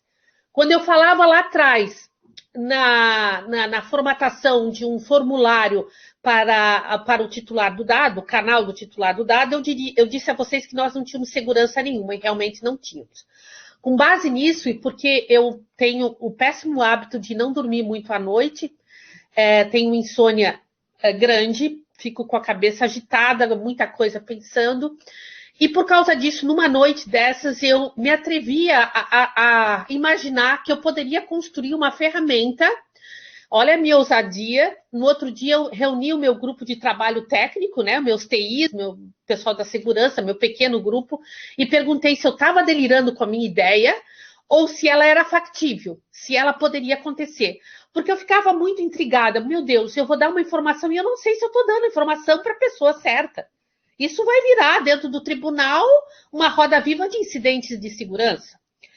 Então, eu conversei com muitos especialistas de fora do Brasil, de dentro do Brasil, amigos que têm gestão bancária.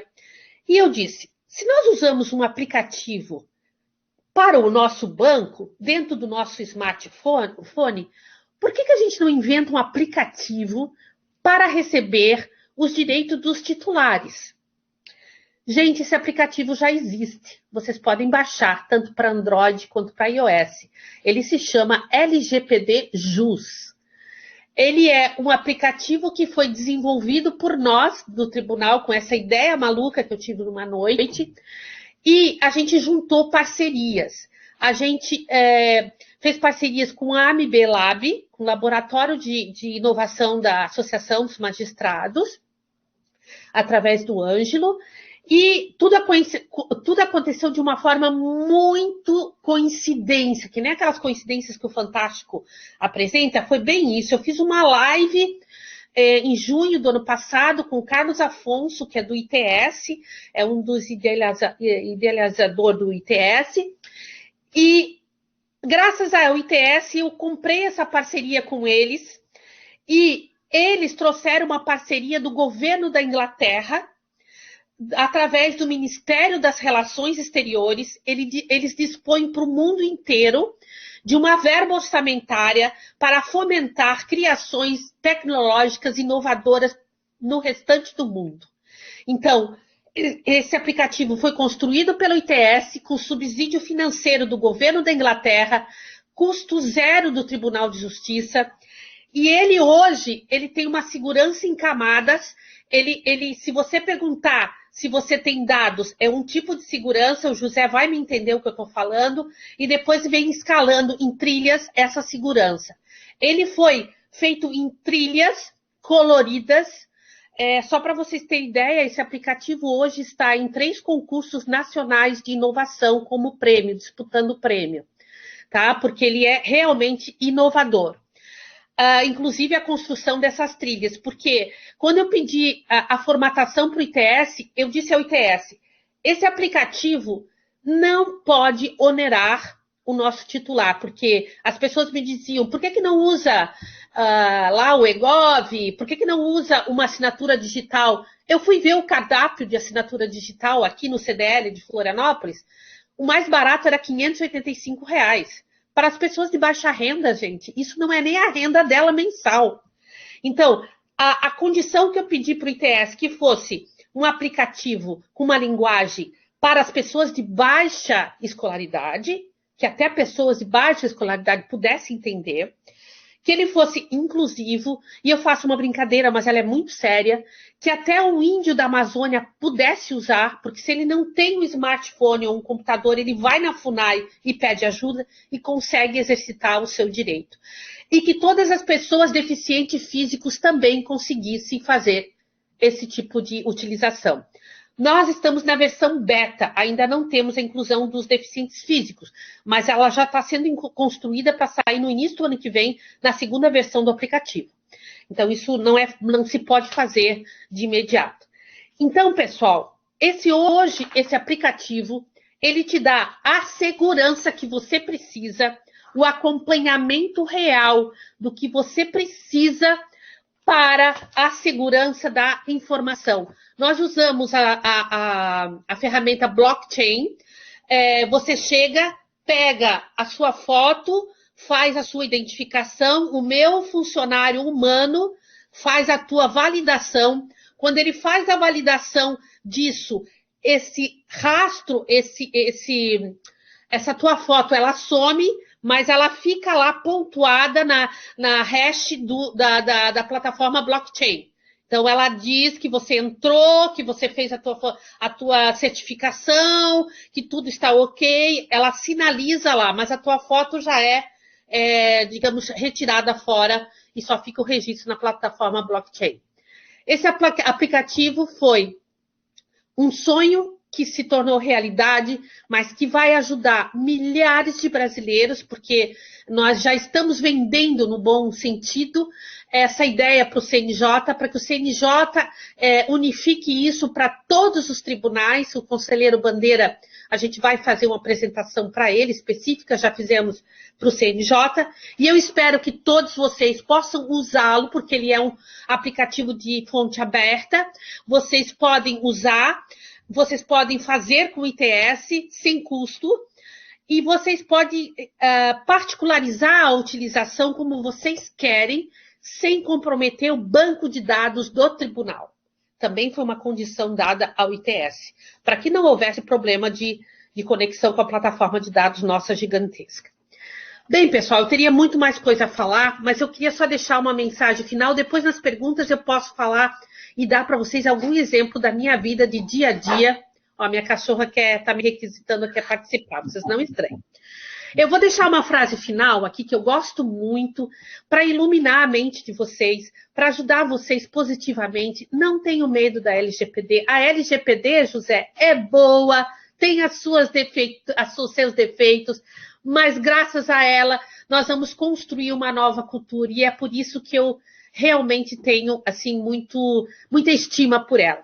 Eu gosto muito de uma frase do Gregory Berns, que eu vou ler aqui para vocês, que eu não sei ela de cor, que é um neurocientista que diz o seguinte, que o caminho para experiências gratificantes passa necessariamente pelo terreno do desconforto. E é isso que a gente vive na implementação, na segurança da informação e na tecnologia. Muito obrigada, eu agradeço imensamente a oportunidade de poder estar aqui falando para vocês. Muito bem, desembargadora, muito obrigado pela palestra. Aproveito e parabenizo e agradeço também ao colega Dr. Navas. Como foi bom ouvi-los, né? Como foi bom ouvi-los. A gente teve aqui acompanhamento massivo dos colegas aqui do estado, Belém, Ananindeua, Macarena, Branco. Muito bom vê-los. De fora do estado a gente teve Jacareí, Recife, Juazeiro do Norte, São Paulo, Teresina e teve até acesso de Nova York. Poxa, olha que legal. Um grande sucesso, muita gente online. Obrigado pela participação de todos vocês também, viu? Parabéns, e eu deixo com o Paulo. Paulo Cunha tinha selecionado aí algumas questões. Já parece que o Dr. Navas tem uma atribuição aí agora, né? Parece que foi chamado agora para o seu plantão, talvez tenha que se retirar. Paulo, com você aí. Obrigado, gostaria de agradecer tanto ao Dr. José, que já está de saída, e a desembargadora Denise, dizer que esse é um momento muito rico para o tribunal, de olhar para a LGPD e olhar para a questão da privacidade com um olhar crítico, né? Com um olhar de quem quer valorizar um patrimônio individual. O questionamento que eu gostaria de trazer, de certa forma, seria uma espécie de provocação, e muito embora o nosso tempo já esteja bem avançado, mas eu gostaria de trazer uma pergunta ou uma forma de pensar essa questão.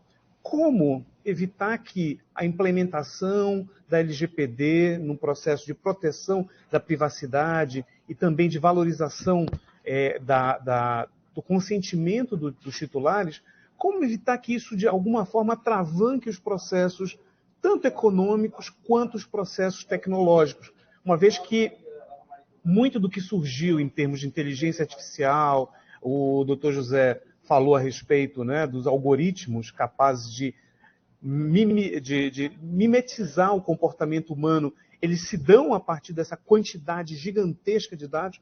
Como imaginar a LGPD em funcionamento sem atrapalhar ou sem inibir um futuro desenvolvimento de novas tecnologias?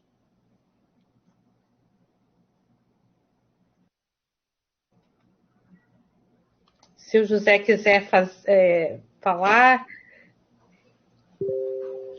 Estão me ouvindo agora? Tava mudo aqui, desculpem. Agora sim. Bom, Paulo, é muito complicado. A informática, como dito, veio para resolver os problemas que nós não tínhamos antes da informática, né? Então, como nós podemos nos jogar nesse mar, né, de tecnologia, nesse mar de metadados, e nós acabarmos por não resistirmos à evolução e, ao mesmo tempo, não ficarmos à mercê, efetivamente, desses dados estarem aí sendo manipulados de forma absolutamente indevida ou, pior, sem o nosso conhecimento do fluxo, na verdade, desses dados. Eu vou começar fazendo só o meia-culpa aqui, né, em relação à LGPD. Eu não tenho nada contra a LGPD, tá, desembargadora Denise? Né, como entusiasta da LGPD também, da LGPD, eu só acredito que ela precisa olhar para frente, né? Ela precisa abarcar, abocanhar justamente a problemática, como o Paulo nos trouxe. Caso contrário, nós ficamos esbarnecidos em relação às novas formatações de dados que estão surgindo.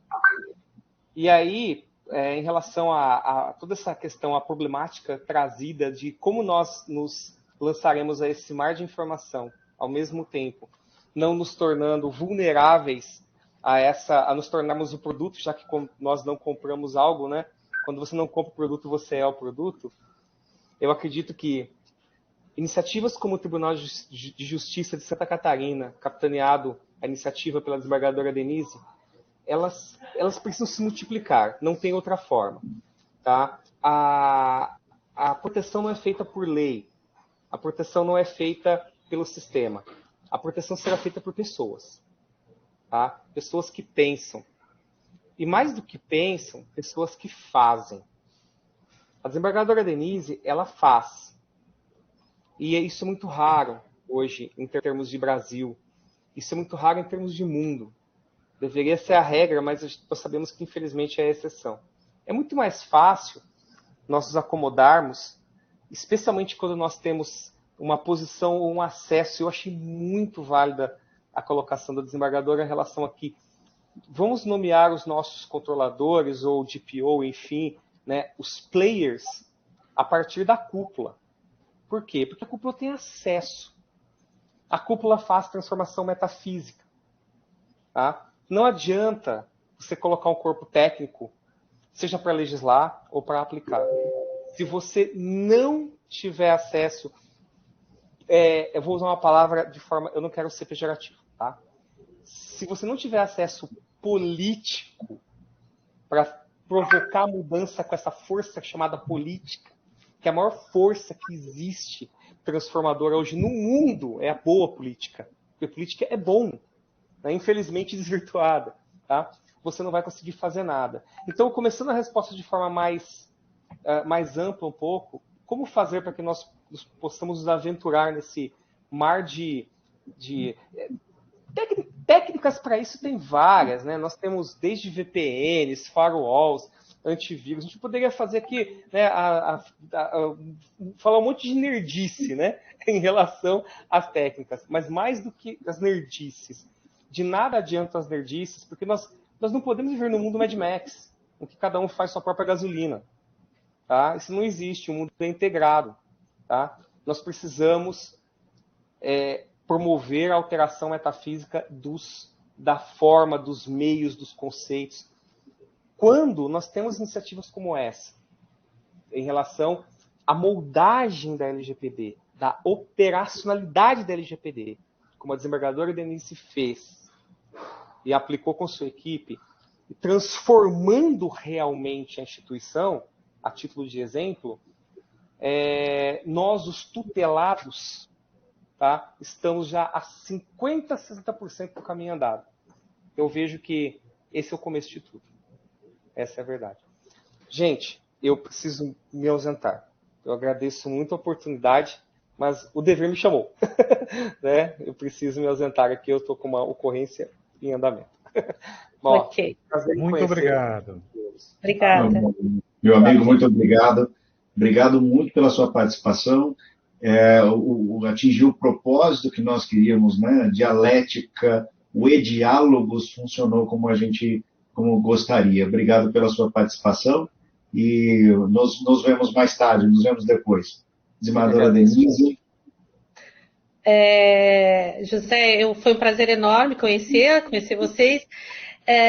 Eu queria ajudar o Paulo a responder essa pergunta e acrescentar que a LGPD, me parece que ela se posiciona como uma ferramenta de segurança de toda essa mobilidade de dados que a gente é cercado hoje. Então, eu acho que ela vai conversar muito bem com as outras legislações setoriais e ela veio para garantir essa segurança que nós precisávamos e não tínhamos regulamentação, digamos assim, de uma forma condensada. A gente pensava uma coisa aqui, uma coisa ali, no Marco Civil, lá no CDC, mas a gente não tinha um ordenamento condensado. Então, eu acho que ela veio para nos assegurar cada vez mais a podermos implementar de uma forma e podermos conviver com esse mundo informacional de uma forma mais segura. Perfeito, muito obrigado. Se tiver mais alguma pergunta, eu ainda estou um pouquinho... Eu tenho tempo ainda, não tem problema. Se vocês quiserem... eu tenho aqui para falar, não sei se interessa, alguns exemplos práticos da vida, do dia a dia do encarregado, o que o encarregado recebe no dia a dia. E eu posso dividir isso com vocês, se vocês tiverem interesse e tempo para me escutar. É rapidinho, em 5 minutos eu falo isso. Pode ser? Por favor. Por favor. Então, no nosso dia a dia, o que a gente recebe, né? O que eu recebo como encarregada? Muito. Eu até digo assim, eu fico muito... eu estranho muito isso, eu não tinha como medir isso antes, e aí hoje eu posso medir, porque entra por dia. Por dia eu dou de 12 a 18 pareceres por dia. Tanto de requisições dos titulares, quanto de requisições da própria organização ou fora dela, tá? O que eu recebo no dia a dia? Muitos pedidos de pesquisas acadêmicas, de consulta de processos, consulta de dados pessoais processuais. Todas são por mim indeferidas. Por quê? Vocês vão dizer, meu Deus, ela está engessando a pesquisa acadêmica. Não, pelo contrário, eu entendo que pesquisa acadêmica é um ato social. Mas a lei hoje, como está posta, ela inviabiliza a pesquisa acadêmica, quer seja de doutorado, mestrado, graduação, enfim, qualquer tipo de pesquisa. Por quê? Porque lá na LGPD, nós temos apenas aprovado, lá na definição do artigo 5º, órgãos de pesquisa. E lá não está dito que estudante ou a própria universidade é órgão de pesquisa. Então, eu já mobilizei a ANPD através da doutora Miriam Wimmer, e eu estou formatando já uma consulta à ANPD, porque a ANPD vai ter que se posicionar e vai ter que definir que tanto universidade quanto estudante respaldado por seu departamento pode fazer pesquisa dentro do Brasil. Como a lei está posta hoje, se eu definir, eu estou gerindo um incidente de segurança. Então, só para chamar a atenção de vocês. Isso é recebido com muita antipatia, mas a gente está explicando para eles que a gente não pode fazer sem o respaldo da NPD, sob pena do tribunal ser penalizado. Então, não dá para fazer. Mas isso a gente vai arrumar, logo, logo a gente vai tentar arrumar. Uma outra coisa que a gente recebe quase que diariamente é pedidos de manuseio de processos. Normalmente, eu nunca vi, mas é um monte de processos de 1800 e alguma coisa, inventários de 1800, processos de 1800, para quê? Para pedido de cidadania estrangeira. Esses processos eu tenho deferido. Por quê? Porque tem lá um artigo de lei, que agora eu não consigo guardar muitos números, mas tem um artigo que diz que se eu fizer um pedido para tratamento de dados de forma a usá-los de forma particular, eu posso utilizar sem nenhum problema. Só que, mesmo assim, por via de cautela, nós formatamos 2 formulários, um formulário de responsabilidade e um formulário de confidencialidade, que é assinado por aquela pessoa que está pedindo a visibilidade daquele processo.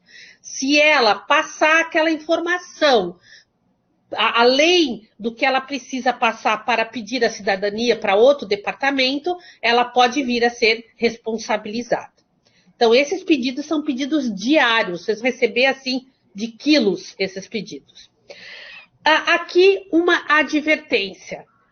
Vocês, como instituição, serão muito, muito testados. Exemplo, ano passado, eu recebi um pedido de um titular do dado que perguntava para mim, eu via o e-mail, né, via fluxo e-mail do encarregado, eu quero saber o que o TJSC tem, aonde tem os meus dados. Eu tinha prazo, né, legal, 5 dias, 15 dias, imediatamente, aquela coisa toda, os prazos que são mal formulados, nisso eu concordo com o José, tem muitas lacunas para serem aprimoradas com o GDPR. Mas eu demovi 12 pessoas em 5 dias para arrecadar os dados desse cidadão. E aí eu descobri que ele tinha muitos dados, porque ele era um advogado. Aí eu utilizei uma metodologia por analogia da União Europeia e instruí ao secretário que dissesse que passasse por e-mail a ele, que é o fluxo que a gente estava usando antes do aplicativo. Quando o banco de dados é muito gigantesco, lá no GDPR, eles têm isso regulamentado numa consideranda. Nós aqui não temos. Quando ele é muito gigantesco, você pode pedir que o titular do dado indique para você aonde o dado dele pode estar. E eu fiz isso, eu pedi para esse cidadão me dizer aonde ele achava que ia estar os dados dele. Quando eu respondi para ele isso, ele veio com um e-mail muito educado, muito fino, muito elegante, e veio dizendo assim, desembargadora, encarregada, mil desculpas. Na verdade, eu sou um encarregado, um DPO de uma empresa privada, e eu estava testando como é que era o atendimento do canal do titular na sua instituição. Então, a senhora não precisa me dar a informação, a senhora não precisa me dar, eu sei que eu tenho muitos dados, também sou advogado, e eu só estava testando vocês para saber como é que funcionava esse canal. Eu falei, então tá, então você vai lá no nosso formulário, verifica para mim e me dá um feedback. Ele deu um feedback tão legal que até eu fiz alguma modificação por causa disso. Então, assim, não se assustem, vocês serão cotidianamente testados e vocês têm que estar psicologicamente e tecnicamente preparados para receber essas provocações, que muitas vezes são provocações que vão levar a atitudes positivas por parte do comitê, por parte do encarregado. Então, não se assuste, isso aí vai acontecer. Uma outra questão que nos apareceu este ano, e que foi uma questão até que a gente teve que trabalhar muito assim com a pessoa por e-mail, a gente não tinha o aplicativo ainda, o aplicativo faz 1 mês e meio só que foi lançado, Mas a gente gerou um desconforto para o titular do dado, porque a gente teve que pedir muitas coisas para ele. E eu já explico o porquê. E isso, gente, a gente não imaginava, quer dizer, eu não tinha pensado nessa possibilidade, porque não tinha me acontecido, mas aconteceu uma vez agora. E agora eu estou preparada para atender. E eu acho que a gente tem que estar sensibilizado culturalmente, preparados também para atender. O que aconteceu? Uma pessoa com nome de mulher veio pedir a exclusão desse nome dela da plataforma de inscrição de estagiários do Tribunal de Justiça. Para você ser estagiário, você entra na plataforma, se inscreve e aí você é alocado. Só que quando ela me pediu isso, ela pediu com um nome masculino no e-mail.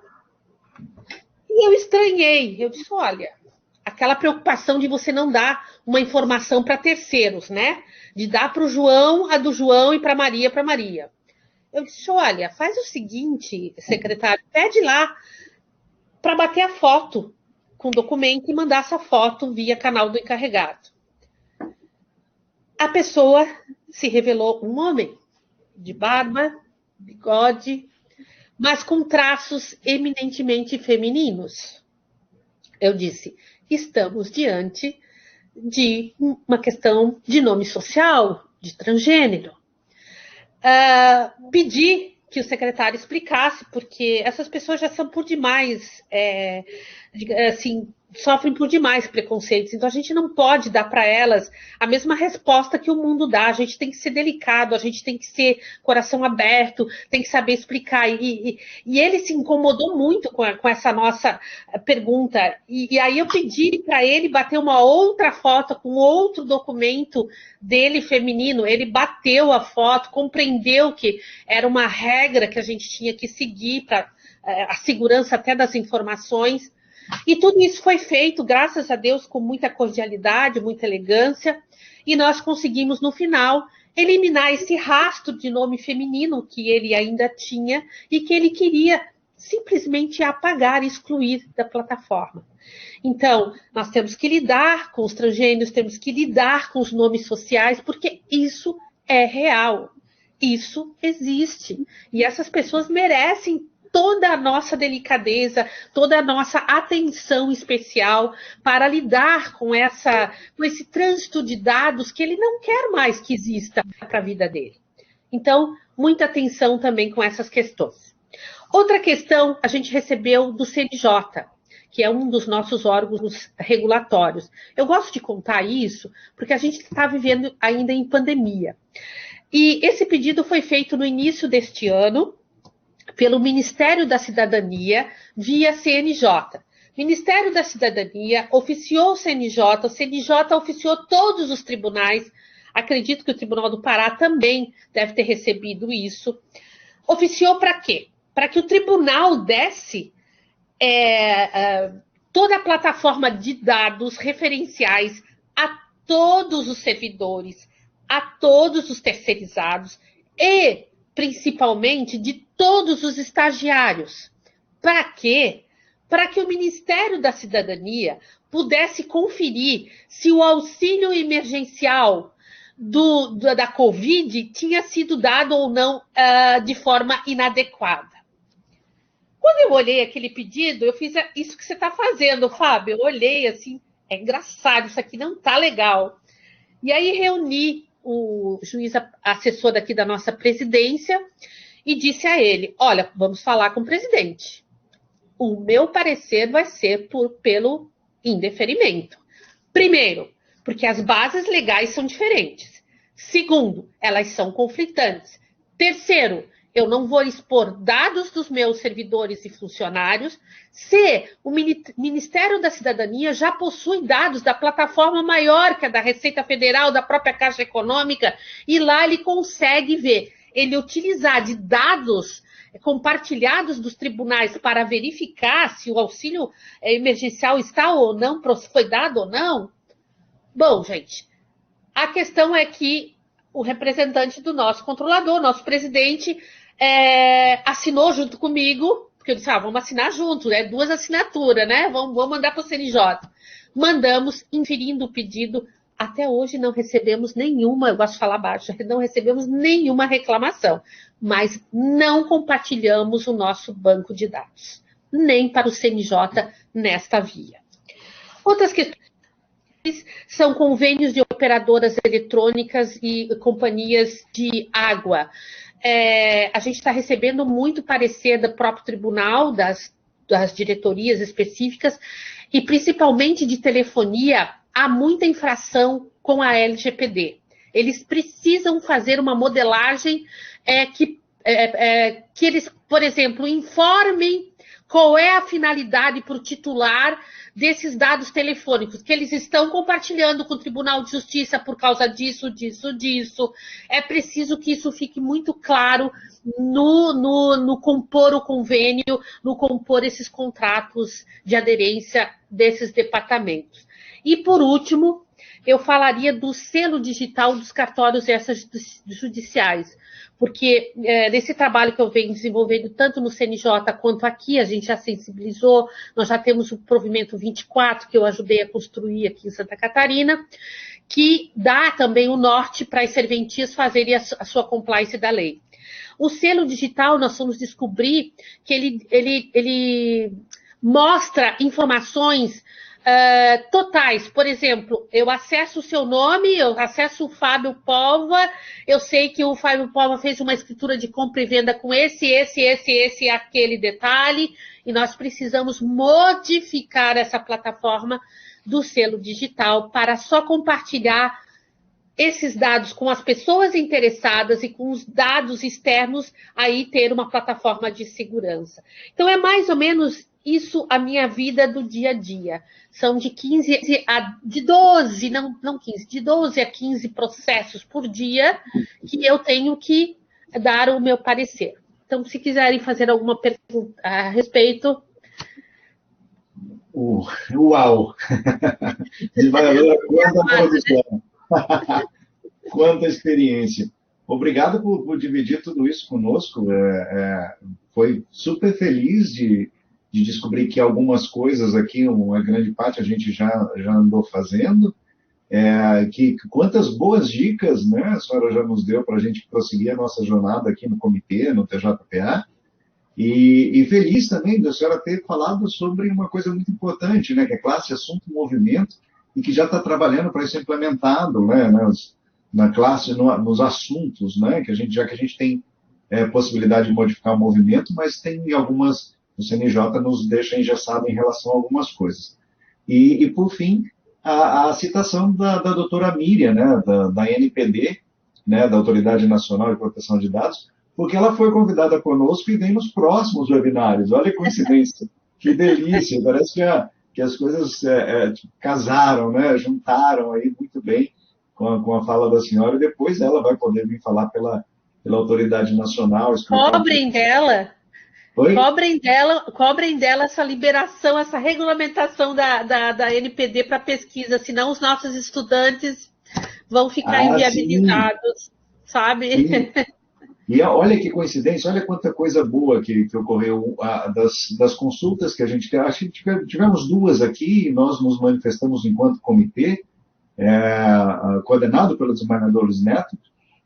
Nós nos manifestamos em relação a isso, né, porque já que não tinha encarregado, mas subsidiando a decisão da presidência. E a linha foi nessa questão da responsabilização, da anonimização, anonimização dos dados, enfim. Quanta coisa boa a senhora nos trouxe. Eu acho que a gente está já com quase 2 horas, eu também não quero ocupar muito. Paulo, não sei se você tem quer fazer alguma pergunta, fazer alguma complementação? Eu gostaria de agradecer à desembargadora. Além de mim, outras pessoas se manifestaram no chat, da felicidade de tê-la entre nós, do compartilhamento dessas experiências. E esse caso específico da pesquisa foi um caso apreciado pelo comitê, onde houve alguma divergência em termos de se entrega ou não entrega, mas é muito bom poder escutar da experiência de outros tribunais também, porque é um processo de construção também do entendimento da lei. É uma lei muito nova, uma lei dentro da qual alguns itens que estão meio obscuros vão ser aclarados também pelas decisões reiteradas, né, das cortes. E eu gostaria de agradecer. Para mim foi quase uma aula e a troca de experiências foi muito boa. Espero poder encontrá-la num outro momento, talvez, quem sabe, aqui conosco mais uma vez. Olha, Fábio e Paula, eu estou à disposição de vocês. Se quiserem me chamar a um novo momento para a gente discutir aí as dúvidas de vocês, o que vocês estão fazendo, como fazer, podem me chamar, é só a gente compatibilizar a agenda. Ela é cheia, mas sempre a gente dá um jeitinho e dizer assim, olha, eu estou muito emocionada de poder estar aqui, muito alegre de poder dividir, porque veja, olha o nosso mapa, né? Olha o nosso território, vocês estão lá em cima, a gente está aqui embaixo, mas a gente está junto, no mesmo propósito. Então, é isso que importa na vida, a gente poder compartilhar, a gente poder, de uma forma muito humana, que eu acho que está faltando isso, sabe? A gente humanizar mais essas questões. A lei não é só a lei tem por detrás da lei, tem todo um arcabouço cultural, tem todo um arcabouço humano, e é isso que me satisfaz depois de 33 anos de magistratura, 37 de tribunal, é que me dá, assim, prazer de ainda continuar trabalhando em prol da instituição, em prol dos cidadãos e em prol dos meus colegas, que são vocês aí dos outros tribunais. Eu agradeço imensamente e estou sempre à disposição de vocês. Belíssimo, desembargadora. Inclusive, agradecer a forma gentil e generosa com que a senhora, desde o primeiro contato feito com a senhora nos tratou, e destacar, desculpa a expressão, mas essa graça que é a sua pessoa humana. Como é gostoso ouvir falar sobre humanização, né? A gente tem a Infam aí como pilar falando sobre ética, interdisciplinaridade e humanismo, né? Isso tão pujante, tão necessário no judiciário, e que gostoso ouvir a senhora falando, destacando essas questões. A Escola Judicial, e me permita o desembargador Leonardo, para falar em nome dela, agradece efusivamente a disponibilidade do tempo da senhora. E muito obrigado por compartilhar. Compartilhar é um gesto de amor, de afeto, e a senhora realmente abriu o coração para a gente aqui. Nós do Pará já estamos aqui apaixonados por toda essa temática e pela forma com que a senhora nos tratou com tanto carinho.